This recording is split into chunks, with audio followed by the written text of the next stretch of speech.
Okay, so let's say you've been working on a project, and this project's actually kind of become just a little bit of a beast.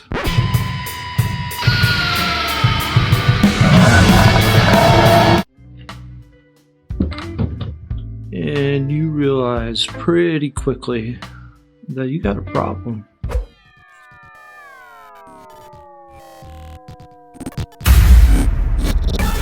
You notice that your productivity is going down and you're starting to fumble around a lot, just trying to find things rather than actually getting things accomplished. The thing is, there's actually a really good solution for this. Reaper makes it really easy for us to have multiple versions of projects, and we can export everything, actually pretty easily, do more processing in the new project, and that's actually really helpful.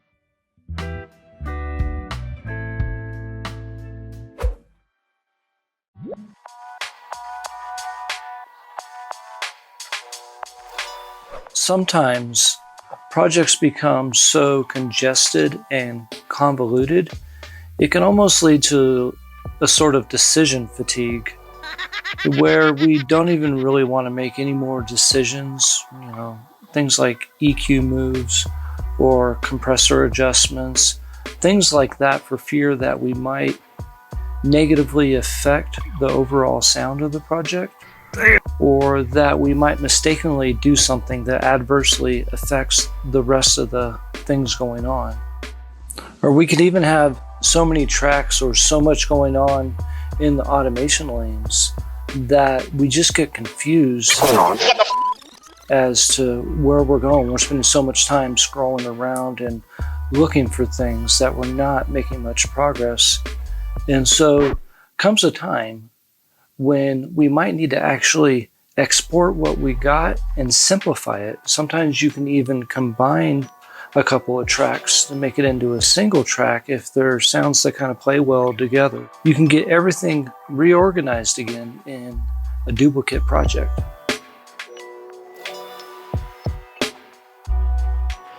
Okay, so as you can see, there's quite a bit going on here. We have a lot of automation lanes, a lot of tracks. I have this broken down into regions because I'm working on a sample pack, and there's all sorts of different time signatures going on. And while it doesn't appear that I have a ton of plugins on the channel strips, if we take a closer look, you actually see that I do have a ton of effects going on the individual items.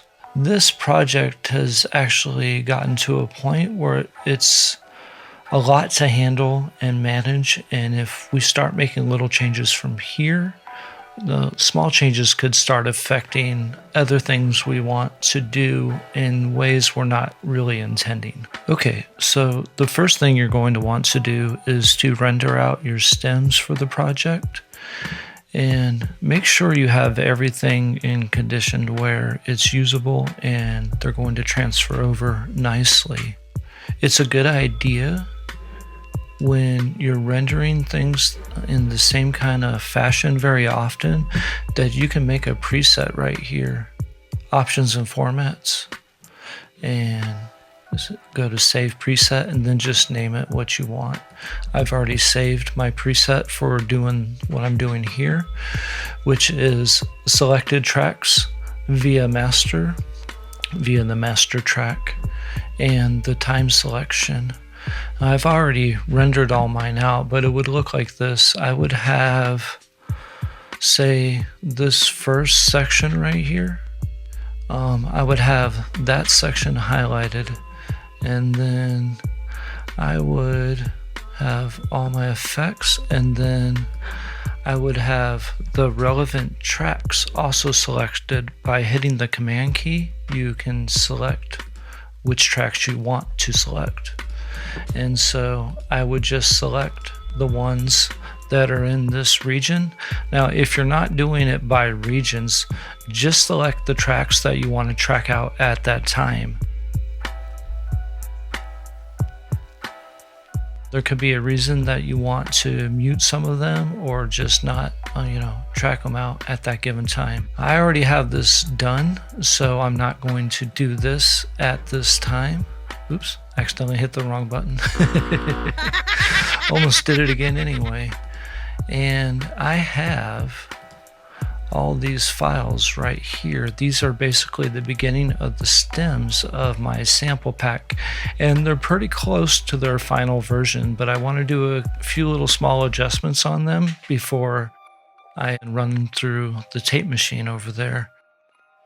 So another cool feature inside of Reaper is when you want to, you can go to File and save a new version of project, but I suggest that you always just save the project first so you have it finalized in this state, and then save new version of project. And why this is cool, it automatically renames it for you, and it goes ahead and puts it in the same project folder as the original project.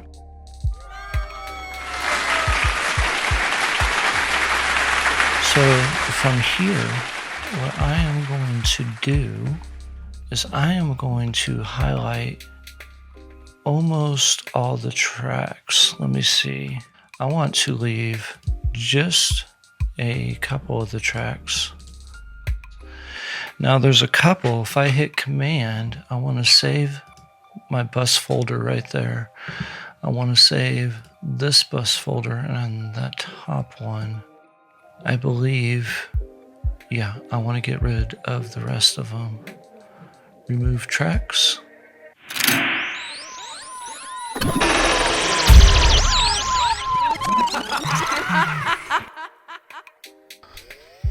That's so scary to do.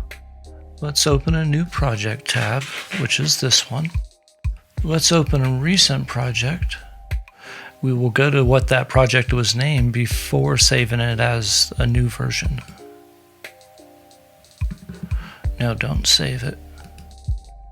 And as you can see, this version here, which is version 1, still has everything in it. And we go back over here, 1_1, everything is gone. So pretty cool. Okay, so let's just finish out this process.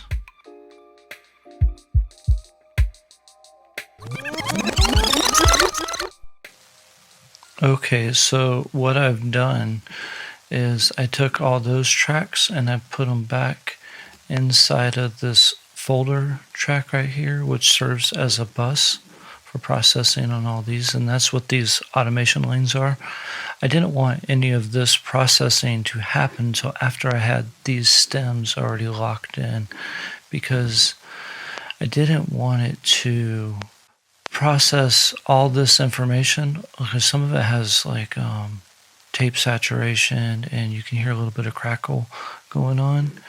Each one of these stems would have got that crackle and it would have amplified itself to be too much. So anyway, I took all the processing off of this folder when I exported them last time, and so I put those in that folder. Then all these that are labeled with the 000 are just the effects tracks, so they go in the effects folder and they'll get a little bit of group processing there as well. And I figured while we're here, while we're here, maybe we can just give you the tiniest little sneak peek. Just don't tell anybody.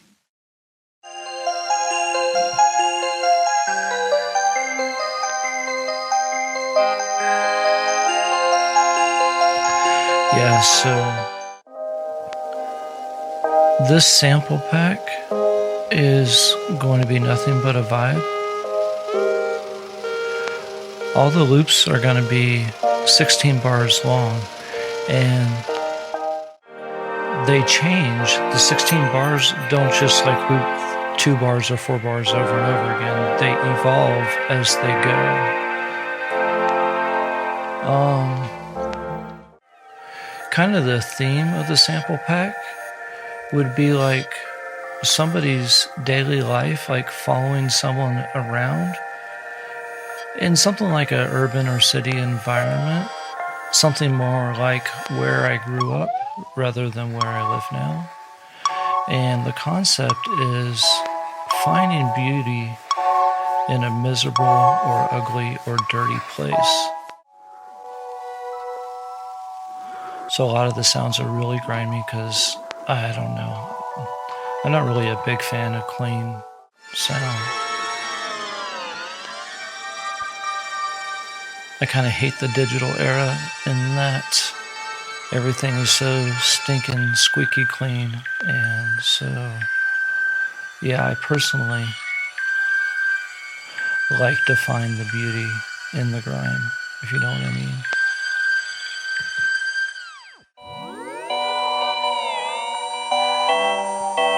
So, yeah, that's a pretty good preview of what's going on with it.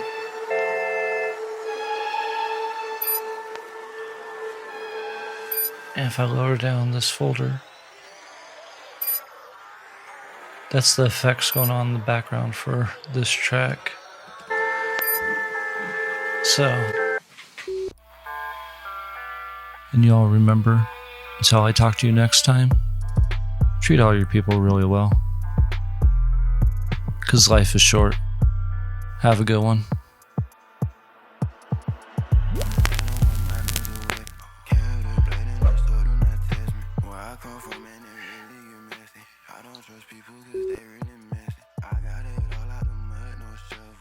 It's almost like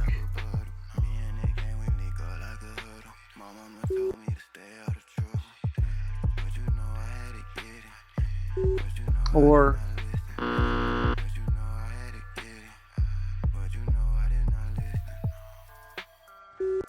another way